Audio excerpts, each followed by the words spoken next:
नमस्कार।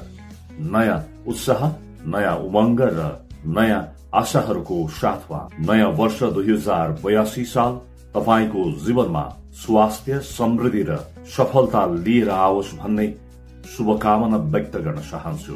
पुरानो वर्षमा हामीले भोगेका अनुभवहरू, गरेका प्रयासहरू र सिकाइहरू ती सबै अब हाम्रो आगामी यात्रा र लक्ष्यसम्म पुग्ने भरपर्दो सञ्जाल बनौन्।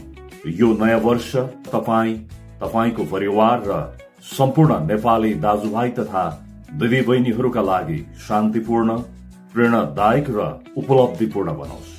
एक अर्कालाई सहयोग गरौं, सकारात्मक सोच राखौं र सँगै प्रगतिको बाटोमा अगाडि बढौं।